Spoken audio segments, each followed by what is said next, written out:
칸트는 이 세상에 두 가지 가치가 있다라고 얘기를 합니다. 한 가지는 목적 가치, 그리고 한 가지는 수단 가치입니다. 수단 가치는 생활용품처럼 목적을 위해 대체 가능하고 변화 가능한 그런 한 반편으로서의 가치입니다. 그러니까 그 가치를 추구할 필요가 없다는 거죠. 바뀔 수가 있습니다. 목적 가치는 그 자체가 목적으로 대체 불가능한 절대적인 가치를 의미합니다. 사람의 생명은 어떤 가치일까요? 수단 가치일까요? 목적 가치일까요? 목적의 가치가 되어야 합니다. 그런데 오늘날은 수단의 가치로 변화되고 있습니다. 우리는 지켜야 될 가치를 지켜야 합니다. 인간의 생명은 분명히 목적 가치입니다. 인간의 생명을 대신할 만한 가치가 없기 때문입니다. 재물이나 명예나 권세보다 더 소중한 것이 사람입니다. 이 세상에 있는 것은 모두 인간의 행복과 편의를 위한 하나의 도구이고 수단일 뿐입니다. 그러므로 이러한 것을 위해 사람이 희생되는 것은 모순입니다. 그리고 가치가 주객전도된 것입니다. 프랑스의 왕 푸이 9세가 주방에서 일하는 소년에게 무언가를 열심히 가르쳐 주었습니다. 왕이 주방에서 일하는 소년한테 무언가를 열심히 가르쳐 주었습니다. 그 모습을 본 어떤 사람이 어째서 그런 소년에게 가르치냐고 묻자 그 왕은 이렇게 대답합니다. 가장 비천한 사람이라도 내 영혼만큼 귀중하고 그리스도의 피로 사신 영혼을 갖고 있기 때문입니다. 오늘 본문은 예수님의 영적 권세를 드러내는 본문입니다. 그리고 한 가지 더 보여주는 것은 무엇이냐면 예수님께서 무엇에 가치를 두고 계신지를 분명히 보여주는 말씀입니다.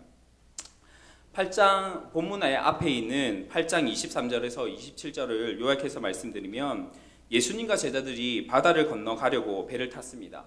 예수님께서는 주무시고 제자들은 노를 젓습니다. 배가 바다 중간쯤에 가고 있을 때 바다에 큰 놀이 일어났습니다. 한순간 죽음의 공포가 찾아오게 된 것입니다. 제자들은 분주합니다. 그런데 예수님은 주무십니다. 야속합니다. 문제가 생기면 알아서 처리해 주시고 아기의 똥 기저귀를 갈아주듯이 뒤지다거리를 다 해주셨으면 하는데 예수님은 주무시고 계십니다. 그래서 제자들은 예수님을 깨웁니다. 주여 구원하옵소서, 우리가 죽겠나이다. 예수님이 자리에서 일어나셨습니다. 바람과 바다를 꾸짖으십니다. 바람과 바다는 예수님의 꾸짖음을 듣고 잠잠해집니다. 사람들이 놀라워서 묻습니다. 이가 어떠한 사람이기에 바람과 바다도 순종하는가? 예수님께서 바람과 바다를 잠잠하게 하심으로써 자연을 다스리는 능력을 보여주셨습니다. 사람들은 놀라워하고 그리고 예수님이 누구신지 궁금해합니다. 예수님은 누구십니까? 28절 말씀을 같이 한번 읽어보도록 하겠습니다. 28절입니다. 또 예수께서 건너편 가다라 지방에 가심에 귀신 들린 자 둘이 무덤 사이에서 나와 예수를 만나니 그들은 몹시 사나워 아무도 그 길로 지나갈 수 없을 지경이더라. 그리고 예수님께서는 건너편 가다라 지방으로 가셨습니다. 예수님의 짧은 장소 이동을 잠시 살펴보면 다음과 같습니다. 8장 5절에서 예수님은 가버나움으로 들어가셨습니다. 그곳에서 백부장의 믿음을 칭찬하시고 백부장의 하인을 고쳐주셨습니다. 8장 14절에서는 베드로의 집에 들어가셨습니다. 다른 장소에 대한 소개가 없으므로 보아서는 베드로의 집은 가버나움 안에 있었다라고 생각할 수가 있습니다. 예수님은 베드로의 집에 들어가서 같이 살고 있는 베드로의 장모를 고쳐주셨습니다. 예수님께서는 5장에서 7장까지 산 위에서 무리들을 가르치시고 내려오셔서 한 나병 환자를 고쳐주십니다. 가버나움에서 백부장의 하인을 고치시고 가버나움 안에서 베드로의 집에서 베드로의 장모를 고쳐주셨습니다. 그러는 동안 무리가 예수님을 애워쌉니다. 예수님, 이제 예수님은 우리 겁니다. 어디 가시면 안 돼요. 우리와 함께 계셔야 해요. 18절에서 예수님은 건너편으로 가자라고 말씀하십니다. 예수님은 누구만의 것이 아닙니다. 모든 사람의 것입니다. 하나님은 아버지께서 모든 사람을 위해 주신 가장 귀한 선물입니다.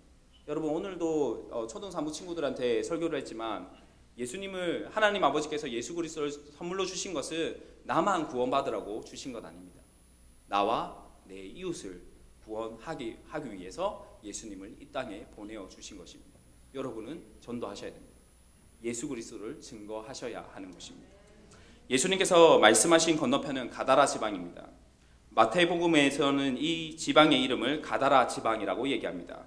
그런데 병행본문에서는 마가복음에서는 이 지방을 거라사인의 지방이라고 얘기합니다. 누가복음에 이 지방을 갈릴리 맞은편 거라사인의 땅이라고 하였습니다. 한마디로 마태가 말한 지역의 이름과 마가와 누가가 말한 지역의 이름이 다릅니다.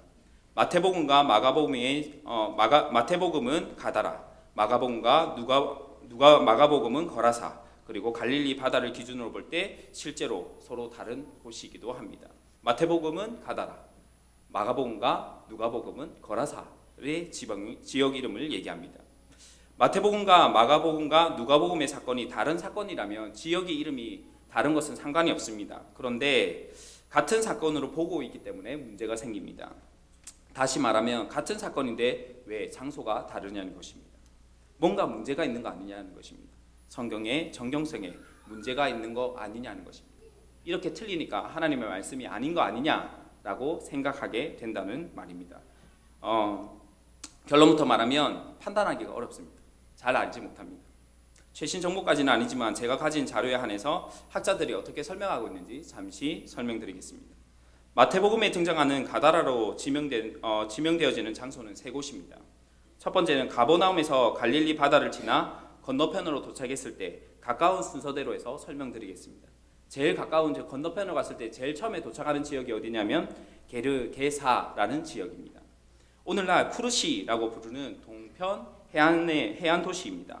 이곳은 지도상에서 볼 때 갈릴리 바다 바로 옆에 붙어 있습니다. 따라서 32절에 돼지떼가 비탈길로 내려 들어가서 바다에 들어가 몰사했다는 이야기가 성립되는 곳이 이곳입니다. 그래서 뒤에 볼 두 지역 같은 경우에는 갈릴리 바닷가와 멀리 거리가 떨어져 있습니다. 그래서 이런 이유를 가지고 이곳이 아닌가라고 얘기하기도 합니다. 유대인 역사학자인 요세푸스가 마태가 게르게사를 잘못 기록한 것으로 보기도 합니다. 두 번째 지역은 가다라입니다. 동일한 이름입니다. 마태복음 본문과 동일한 지명이죠. 이곳은 갈릴리 바다와 약 10km 떨어져 있는 곳입니다. 오늘날 이곳을 퀘이스라고 얘기하는 곳입니다. 세 번째 지역은 거라사입니다. 마가복음과 누가복음 본문의 지명 이름입니다. 갈릴리 바다에서 몇 킬로가 떨어져 있냐면 56km가 떨어져 있습니다. 현재 이곳은 요르단 암몬의 제라시라는 지역입니다. 혹시 가보셨습니까? 가보셨습니까? 네, 지도에서 보면 거라사 인근 지역에 데가볼리 지방이 있습니다. 마가복음에서는 귀신 들린 자가 노임을 받고 데가볼리에서 예수님의 행하신 이적을 전파하였다라고 말씀합니다.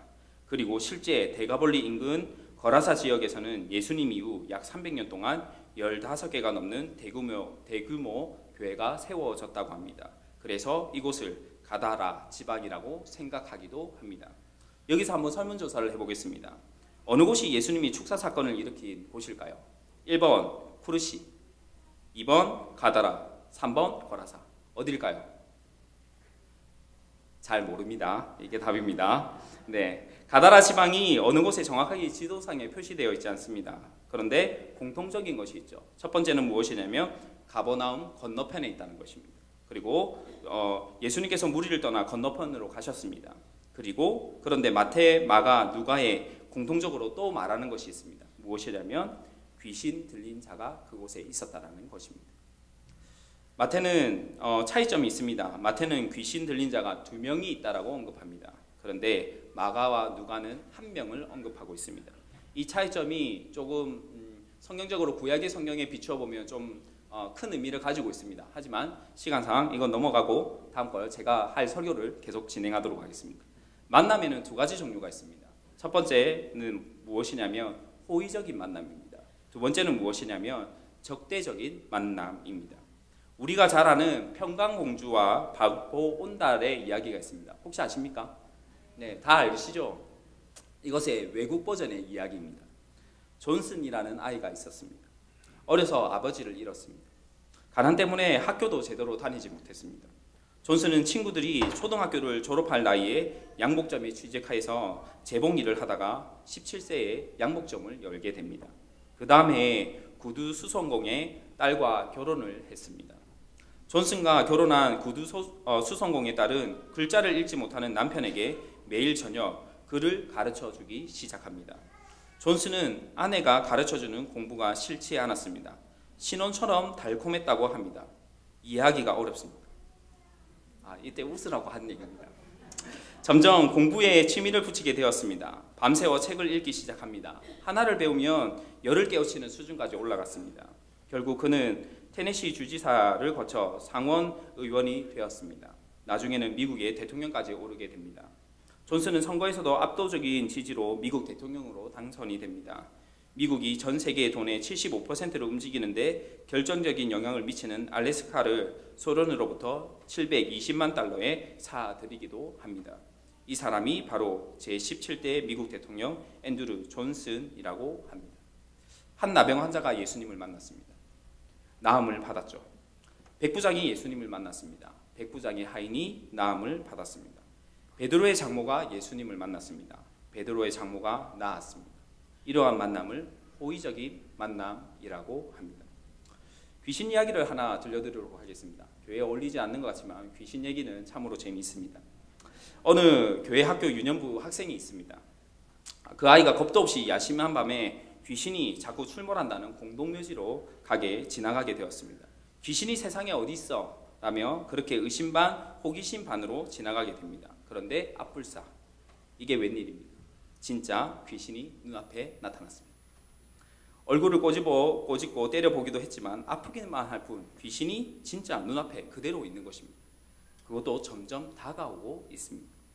이때 이 아이는 너무 무서워서 그 자리에 온몸이 굳어져 버렸습니다. 도망칠 수가 없습니다. 그때 머릿속에 번뜩 떠오르는 전도사님의 설교가 있습니다. 뭐라고 했겠습니까? 네, 예수 그리스도의 이름으로. 친구들 찬양을 크게 부르면 귀신이 도망가요. 무서울 때 크게 찬송하세요. 알겠지요? 그러나 이 아이는 너무 겁에 질린 나머지 부를 찬양이 생각이 안 나는 겁니다. 뭘 불러야 되지? 어쩌지? 무슨 찬양을 부를까? 생각이 안 나. 귀신은 무서운 얼굴로 점점 다가오고 있습니다. 그리고 빠르게 아이에게 다가오고 아이의 얼굴 앞까지 다가오는 순간 아이가 불현듯이 찬양이 생각이 났습니다. 무슨 찬양이었을까요? 당신은 사랑받기 위해 태어난 사람. 이 찬양이 생각났다고 합니다. 여러분은 어떤 찬양을 부르시겠습니까? 여러분, 귀신을 대적하십시오. 네, 악한 영을 대적하셔야 합니다. 우리의 삶 속에는 악한 영이 존재하고 있습니다. 그러면 악한 영이 존재하고 있다는 것은 또 누가 존재한다고 말씀드릴 수 있을까요? 거룩하신 성령이 또한 우리에게 내주에 계신다는 것을 알고 계시기를 바랍니다. 3년 전 야산을 지나가다가 어떤 사람이 땅에 떨어진 대마잎을 발견하게 됩니다. 그는 대마잎을 가지고 있던 신문지에 말아서 그리고 나서 불을 붙여서 한 모금 빨았습니다. 그날 이후 막노동도 그만두고 야생 대마초를 찾아 야산을 돌아다니게 됩니다. 대마 흡연량이 횟수가 점점 늘어났습니다. 지병인 폐결핵과 당뇨병은 점점 악화되어 갑니다. 대마를 끊겠다고 몇 차례 결심을 했지만 언제나 허사였습니다. 자신의 무력함을 안타까워했습니다. 어느 날 밤 그는 아파트 공터에 앉아 마지막 남은 대마를 피웠습니다. 그리고 경찰서를 향해 갑니다. 구속을 신청한 것입니다. 이유가 무엇이겠습니까? 그렇게 해서라도 대마를 끊겠다라는 의지 때문이었습니다. 바람과 파도가 예수님을 대적합니다. 꾸지람을 들었습니다. 귀신이 예수님을 만났습니다. 쫓겨났습니다. 이러한 만남이 어떤 만남이냐면 적대적인 만남입니다. 귀신 들린 사람 둘이 무덤 사이에서 나와서 예수님을 만났습니다. 정확하게 말하자면 귀신 들린 사람 둘이 예수님이 가는 길을 막은 것입니다. 예수님이 지나가시려고 하는 길은 귀신 들린 두 사람 때문에 아무도 지나갈 수 없는 길이었습니다. 막으면 피해서 가면 됩니다. 피해서 가면 되죠. 그런데 예수님은 그 길을 걸어 가시려고 합니다. 왜 가시려고 하십니까? 그 길이 예수님께서 가셔야 하는 길이기 때문입니다. 여기서 예수님께서 가셔야 하는 길을 생각해 볼 수가 있습니다. 사람들은 그 길을 가지 않으려 합니다. 왜냐하면 그 길은 위험하기 때문입니다. 예수님이 가셔야 하는 길은 세상의 안전함과 거리가 멉니다. 대적자들이 곳곳에서 방해합니다. 그 길은 위험합니다. 하지만 그 길이 생명의 길이고 믿음의 길이며 구원의 길입니다. 예수님께서 사람들이 위험하다고 지나가지 않는 그 길을 걸어가셨기 때문에 귀신 들린 두 사람이 귀신에게서 귀신들에게서 노임을 받았습니다. 다시 말하면 구원을 받았다는 말입니다. 초등학교 초등 3부 친구들 중에는 귀신의 존재를 믿지 않는 친구들이 있습니다. 설문조사를 해봤거든요. 앞에서 설교하다가 물어봤습니다. 귀신의 존재를 믿니? 안 믿는답니다. 그런데 어떤 친구는 나는 귀신을 보았어요 하는 친구도 있었습니다. 여러분은 귀신에 대한 경험을 해보신 적이 있으십니까? 없으십니까? 서울이라서 잘 안 되는 겁니까? 지방은 잘하는 것 같은데. 사탄과 마귀, 귀신, 여러분은 어떻게 구분하십니까? 사탄과 마귀, 귀신, 이 부분에 대해서 좀 깊게 들어가면 에스겔 28장을 해석해야 되는데 해석하려니까 자료가 너무 많고 그리고 제 머리가 안 따라가더라고요. 시간도 부족하고. 그래서 간단하게 한번 구분해 보도록 하겠습니다. 사탄은 누구입니까? 사탄이란 단어는 개역개정에서 역대상 21장 1절에 처음 등장합니다. 사탄이 일어나 이스라엘을 대적하고 다윗을 충동하여 이스라엘을 계수하게 하니라. 사탄이란 단어는 히브리어로 뭐겠습니까? 사탄입니다. 네. 사탄의 그 이름의 뜻은 대적자, 반역자입니다. 사탄은 하나님과 대등한 존재가 아닙니다. 대등한 존재가 아니라 하나님의 다스림 안에 있는 존재입니다. 그래서 욥기에 하나님 앞에 하나님의 아들들과 사탄이 서 있을 때 그때 사탄이 욥을 괴롭히기 위해서 어떻게 합니까? 하나님께 허락을 구하게 되죠. 하나님께 허락을 구합니다. 그런 것을 보면 사탄은 하나님과 대등한 존재가 아니라 하나님의 다스림 안에 있는 존재입니다. 사탄은 광명의 천사를 가장합니다. 고린도후서 11장 14절에서는 이것은 이상한 일이 아니니라 사탄도 자기를 광명의 천사로 가장하나니라고 말씀합니다. 사탄은 옛뱀이라고도 말합니다. 계시록 12장 9절에서는 큰 용이 내쫓기니 옛뱀 곧 마귀라고도 하고 사탄이라고도 하며 온 천하를 꿰는 자라고 얘기합니다. 사탄의 가장 큰 특징이 무엇이냐면 하나님을 대적하는 것입니다. 그것이 사탄의 가장 큰 특징입니다. 그렇다면 마귀는 누굴까요? 마귀는 누굽니까? 마귀라는 단어는 개역개정에서는 마태복음 4장 1절에 처음 등장합니다. 마귀라는 단어는 헬라어로 디아볼로스라는 단어입니다. 마귀의 뜻은 해방자, 이간자, 중상자, 비방자, 유혹자, 참소자 여러 가지 뜻이 있습니다. 마귀는 사탄의 다른 이름입니다. 조금 전 보셨던 계시록 12장 9절은 이렇게 말합니다. 옛뱀 곧 마귀라고도 하고 사탄이라고도 하며 라고 얘기합니다. 마태복음 4장 1절에서 11절에서는 마귀는 예수님을 시험합니다. 그때 예수님께서 마귀를 향해서 이렇게 말씀하십니다. 사탄아 물러가라 라고 얘기하십니다. 귀신은 누굴까요? 오늘 본문에 등장하는 귀신은 헬라어로 디아몬이라는 단어입니다. 귀신은 혼자가 아닙니다. 귀신은 다수입니다. 오늘 본문의 병행 본문인 마가복음에서는 예수님께서 내 이름이 무엇이냐 귀신 들린 자에게 묻습니다. 그때 귀신이 대답하죠. 내 이름은 군대이니 우리가 많음이니이다 라고 얘기합니다. 귀신들에게는 왕이 있습니다. 귀신들의 왕은 사탄입니다. 귀신의 왕 바알세부를 얘기하는데 예수님은 그것을 가리켜 사탄과 동일한 인물로 얘기를 하셨습니다. 귀신은 누구입니까? 귀신은 사탄의 병사들입니다. 사탄의 뜻은 대적자라고 말씀드렸습니다. 마귀의 뜻은 회방자라고 말씀드렸습니다. 그러면 귀신들은 누구겠습니까? 하나님을 대적하며 하나님을 회방하는 자들입니다. 그래서 귀신 들린 사람 둘이 예수님의 길을 지금 막아선 것입니다. 그런데 정말 신기한 일은 지금부터 일어납니다. 마태복음 8장 27절에서 사람들이 이가 어떤 사람이기에 바람과 바다도 순종하는가라고 물어봅니다. 의문을 가집니다. 이 질문의 대답을 누가 합니까? 귀신이 합니다.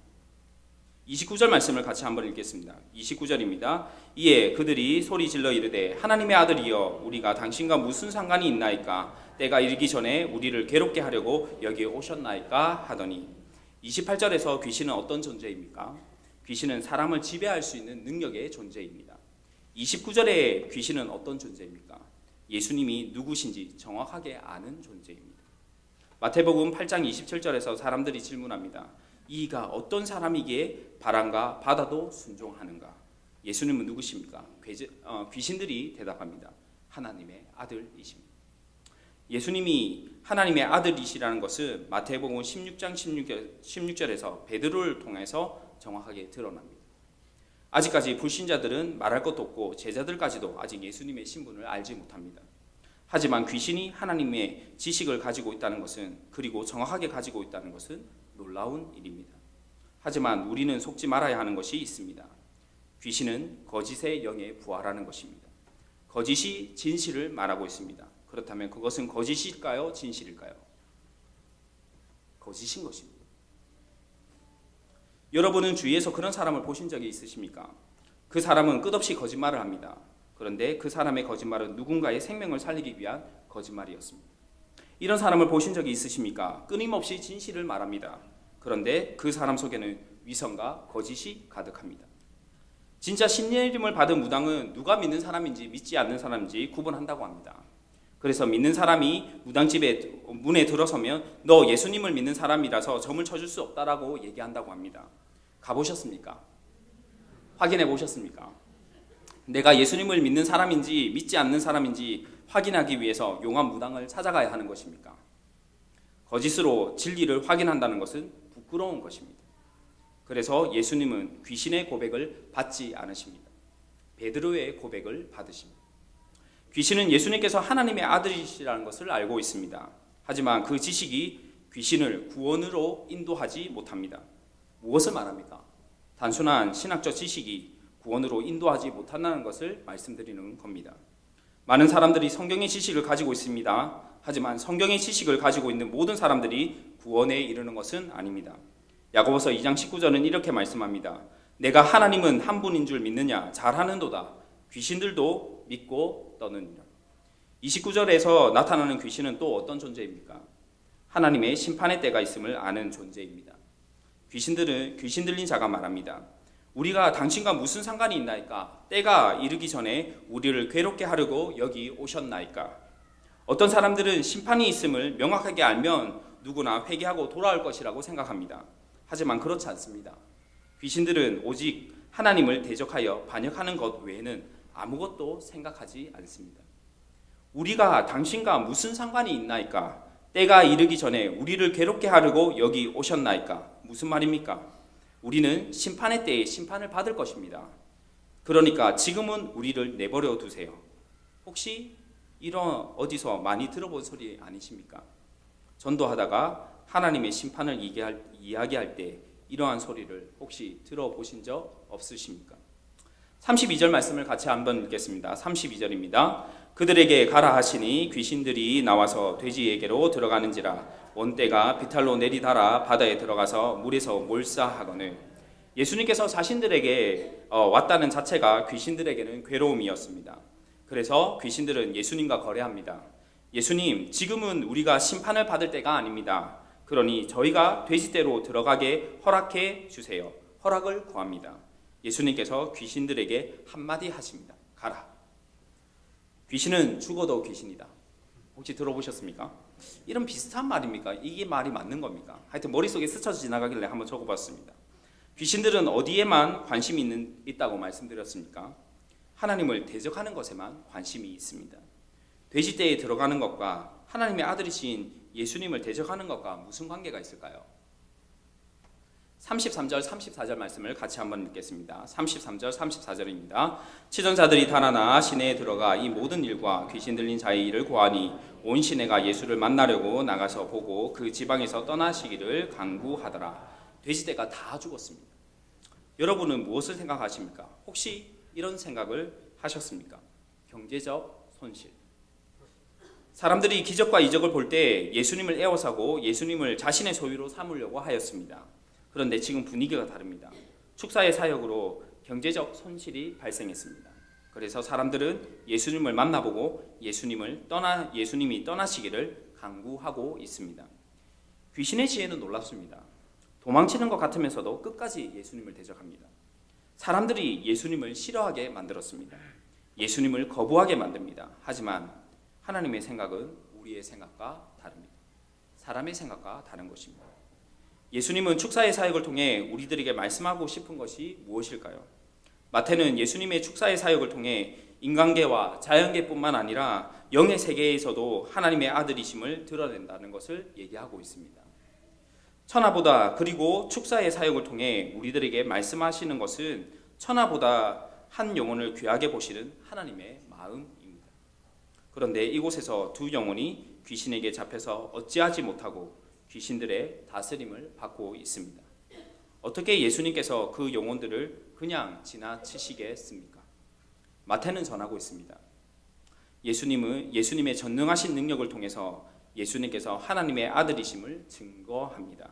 그리고 하나님의 아들이신 예수님께서 문둥병자를, 이방인을, 여인을, 제자들을, 두 영혼을 귀하게 여기신다는 것을 증거하고 계신 것입니다.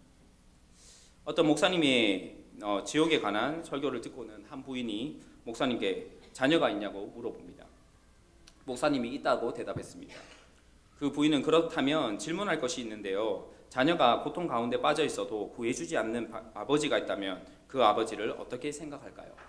그야 물론 그런 아버지는 폭군이고 무자비한 사람이라고 할 수 있겠지요. 목사님의 대답의 부인은 목사님께서는 지금 하나님을 그런 하나님으로 취급하고 있습니다. 하나님은 그런 권능을 가지시고 그 자녀들을 구원치 않고 지옥에 떨어뜨린다면 폭군일 수밖에 없지 않겠습니까? 라고 얘기합니다. 이때 목사님은 대답해 줍니다. 하지만 부인께서는 한 가지 오해하고 있는 것이 있습니다. 하나님은 지옥에 있는 자녀들은 하나도 가지고 있지 않다라는 것입니다. 지옥에 있는 자녀들은 모두 마귀의 자녀일 뿐입니다. 자녀뿐입니다. 하나님의 자녀들은 천국에 있거나 천국으로 가고 있는 중입니다. 하나님께서는 그 자녀들을 위한 집을 따로 가지고 있습니다. 마귀는 그 자녀들의 집을 또한 따로 가지고 있는 것입니다. 옳습니다. 사람들은 하나님은 다만 거듭난 자들, 곧 예수 그리스도를 믿는 자들의 아버지이십니다. 그러기로 결정하신 것입니다. 많은 사람들이 자기 죄를 변명하기 위해서 하나님의 선하심을 이용하고 있습니다. 그들이 한결같이 우리가 하고 싶은 대로 살아가자. 하나님은 선하셔서 벌을 내리실 분이 아니시다라고 말합니다. 그런 사람들이야말로 오늘 어느 날인가 냉혹한 현실을 깨달을 때가 오게 될 것입니다. 이 세상은 하나님을, 하나님의 나라를 거부합니다. 다시 말하면 예수님을 거부합니다. 하지만 하늘교회는 세상과 다르기를 바랍니다. 예수님의 이름으로 하늘의 모든 이적과 기적과 능력이 임하는 교회가 되기를 바랍니다. 주님의 마음으로 한 영혼을 천하보다 귀하게 여기는 교회가 되기를 바랍니다. 하나님을 사랑하고 내 이웃을 내 몸과 같이 사랑하는 하늘교회가 되기를 주님의 이름으로 축복합니다. 잠시 한번 기도하시겠습니다. 하나님 아버지, 주 예수 그리스도의 이름으로 하늘의 모든 이적과 기적과 능력이 임하는 하늘교회가 되게 하여 주시옵소서. 주님의 마음으로 한 영혼을 천하보다 귀하게 여기는 교회가 되게 하여 주시옵소서. 하나님을 사랑하고 내 이웃을 내 몸과 같이 사랑하는 하늘교회가 될 수 있도록 주의 성령께서 인도하여 주시옵소서. 감사합니다. 이 모든 말씀 예수 그리스도의 이름으로